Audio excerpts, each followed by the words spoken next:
And you can imagine driving a car and having that go on. Maybe you won't see oncoming traffic, somebody in the middle of the road, a deer, a child, whatever, and you won't react quickly enough before there's a problem. All right, so let's get into our first discussion. We're going to talk about what alcohol is and why it's harmful. In chapter 12, we're going to talk about, the alcoholism. We're going to talk about short and long-term effects. We're going to talk about drinking and driving. There's a lot that goes into this. So first of all, what is alcohol? Alcohol is a drug that is produced by a chemical reaction in fruits, vegetables, and grains. We call this fermentation. Basically, we take something with some sort of natural sugar content, and even though some grains may not seem sweet like let's say a strawberry or an apple or some sort of fruit would be, or grapes that could be used to make wine, a lot of these things do have natural sugar, and the yeast that is put into this reacts, causes it's a whole chemical reaction where alcohol is produced, and so is carbon dioxide, where a lot of times we get the fizziness. And of course, we're talking about beer, wine, and liquor. And anytime you hear me say liquor, we're typically talking about vodka, bourbon, whiskey, rum. There's a lot of different hard liquors that are out there that have varying degrees and levels of alcohol in them, have different flavors, and so on. Alcohol is going to change your behavior. When somebody drinks, they're going to make poor decisions. It's the same reason why we have people that drink and drive when they've already passed a test when they were 16 years old, where they knew the answer on a quiz or a test was, are you allowed to drink and drive? The answer is absolutely no. Everybody knows that. Even you at 14 years old understand that, yet people still make poor decisions because their brain has been affected under the influence of alcohol. Alcohol affects the brain and the central nervous system, causing those changes in behavior. People don't think straight. And it is a depressant, again, one of our vocab words, which is a drug that slows down the body's functions and reactions. Small amounts can affect how a person feels and behaves. When do most people drink alcohol? I don't know about you, it's not early in the morning. I think you probably see most of your family, if anybody you know, drinks later at night. What's already happening with their body? They're getting tired. They're getting sleepy. It's that time of night. So now we dump the depressant into the system, and it can really cause somebody to get really tired really fast. And oftentimes, where problems happen with like alcohol poisoning is we put too much in and your body shuts down. Some people become relaxed and friendly. Others become depressed and angry. My buddy who's a police officer in Elk River tells a story where he went to time out the restaurant and bar in Elk River, and there was a guy who was really, really aggressive and really, really obnoxious and causing a scene. And my buddy was just kind of the helping officer. He wasn't the one in charge. He said if he would have been, he would have taken this guy in and basically given him a ticket for disorderly conduct. And it turned out this is a guy we went to high school with, somebody that we knew and is relatively a pretty good person, but was under the influence of alcohol, was drunk, and certainly being loud and obnoxious. When it comes to alcohol, there's a lot of different things that happen. You can go on the internet and see all kinds of pictures. On the top left, we obviously see people who will throw up and have some sick reactions. We certainly don't want people to be drinking while they're pregnant. We'll talk about that, just like we did when we talked about tobacco, depression, people who drink alone. Various types of alcohol can lead to road and traffic accidents, and certainly you'll see pictures like this of drinking and driving accidents where we can pretty much guess that there wasn't a survivor. Let's talk about teenagers and alcohol. A teen's body and mind are still growing and developing. If you remember during the tobacco unit, I talked about tomato plants. If your family or you are growing tomato plants, in the end we want a plant that grows big tomatoes, juicy, ripe tomatoes, and lots of them. That would be the ultimate goal, right? Or any type of plant where there's a fruit or vegetable that is produced.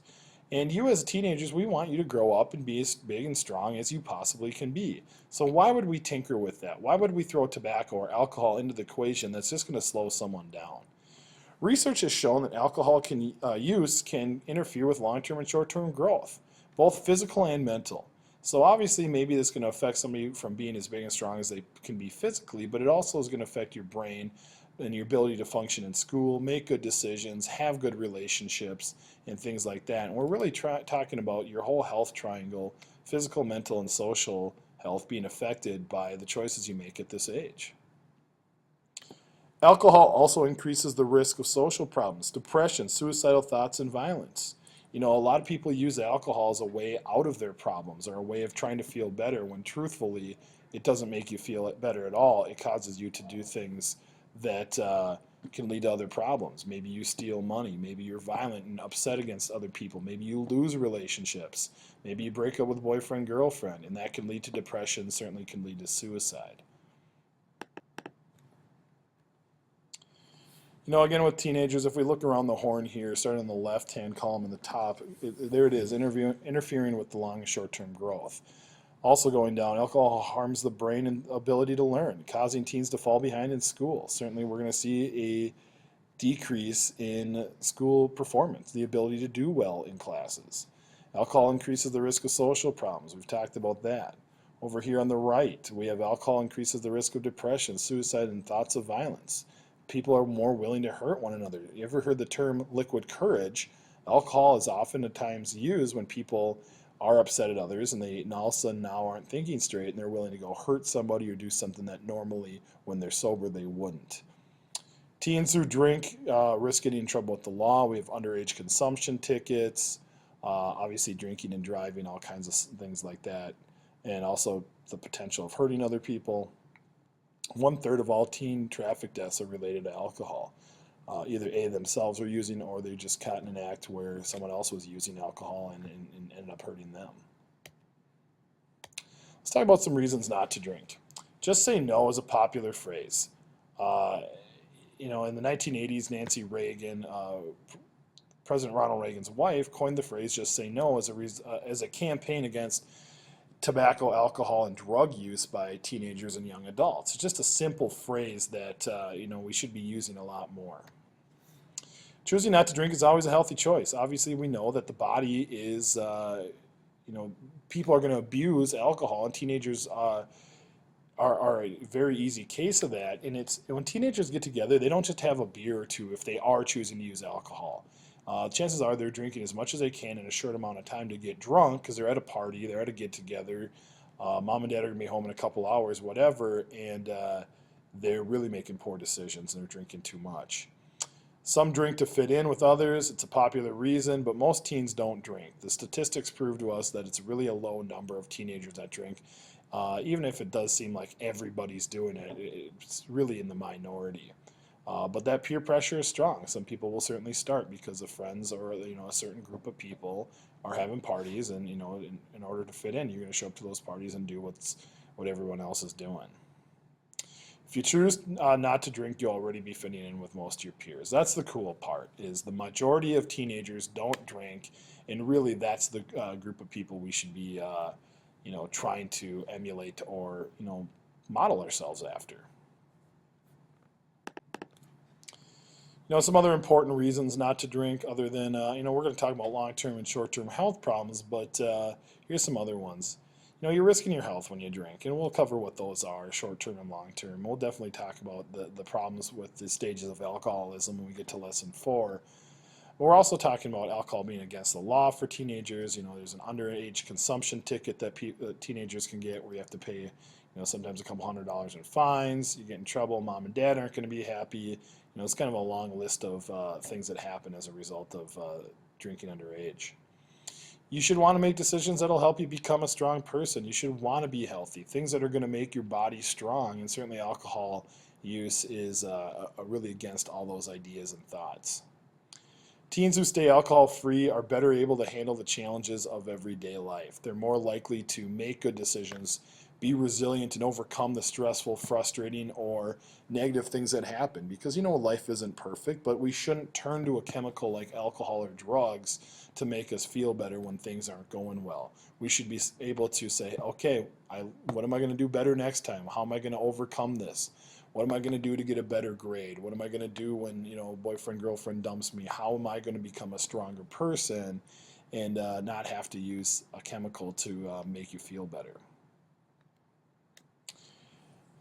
And if we can't use words and phrases to deter someone from using alcohol, let's use some pictures. You take a look at this one, right in the middle of the day in a busy intersection. You imagine somebody being hit right there in a car. There's a good chance you're not going to survive because that's right there on the driver's side. Scary situations, and I'll definitely share a couple stories with you in class in the next couple days or week or so of people that I've known. I bet I know 5 or 6 people that either been in a drunk driving accident, been killed, or have gone to prison because of it. And generally, pretty good people. Alcohol is one of the biggest factors in teen traffic deaths. You think about it, if teens go to a party, have some beers, may have to get back for curfew or try and get back home late at night and get in bed before mom and dad know they were out drinking. And so what are they going to do? They're going to say, well, I have a car. Yeah, I'm a little bit drunk. Oh, I can make it. I can get home. They get behind the wheel and make bad decisions. Is it worth it? Is it worth getting arrested? Is it worth hurting somebody else? And I'm going to show you a video in a few days, actually a couple different videos where, somebody who lived in a crash ended up hurting other people because of their decision and, is paying for their crime. And I don't know about you. I don't really want to spend any time, let alone the rest of my life, in prison. So let's talk about some alternatives to alcohol. What are alternatives? There are other ways of thinking or acting. What would you rather be doing than going to a party and drinking? Or, drinking with your friends? A lot of you have hobbies and things that you're interested in, whether they are church, sports, music, video games, books. There's all kinds of great, cool things out there that you as teenagers are doing that even adults, the things I just listed, sports, music, church, books. I do those things. I'm interested in that kind of stuff as well. So those are things that really can be lifelong activities that we get excited about. So you need to be able to think, what are some of your alternatives for drinking alcohol? And again, sports, music, church, popular ones. Other ones are learning new skills. Maybe you pick up fishing. Maybe you pick up a new sport. Discover a new talent. Maybe you become kind of interested in woodworking with mom, dad, uncle, grandpa, whoever. Challenging your body. Some people, start training for a marathon or start running more because that's their new addiction is doing something healthy and positive. Or being a part of a team. They're all good alternatives. They're good things that people can do. And again, a lot of you are doing these things. Pictures sometimes tell more than words. Be active in something. Get passionate about something that doesn't lead you down a path where you're going to choose a decision like drugs, alcohol, tobacco, things that are going to hurt your body, get you in trouble, and also cost you money. I'd rather spend money on a video game or a movie or a book, something that I'm going to have for the rest of my life and can use whenever I want. So on your packet, I believe I gave you some room. Go ahead and think of 3 great alternatives that you have to drinking alcohol and go ahead and list them down. I just gave you a whole bunch of mine. You should be able to come up with something. Something that maybe it's stuff you're going to do when you get home after school. Think of that type of stuff, the stuff you get excited for. Also, when you are done with this lesson, make sure that you spend some time and write a good summary for this lesson. And then you can open up your homework packet and work on Chapter 12, Lesson 1 in your homework packet. You should be able to finish that based on these notes.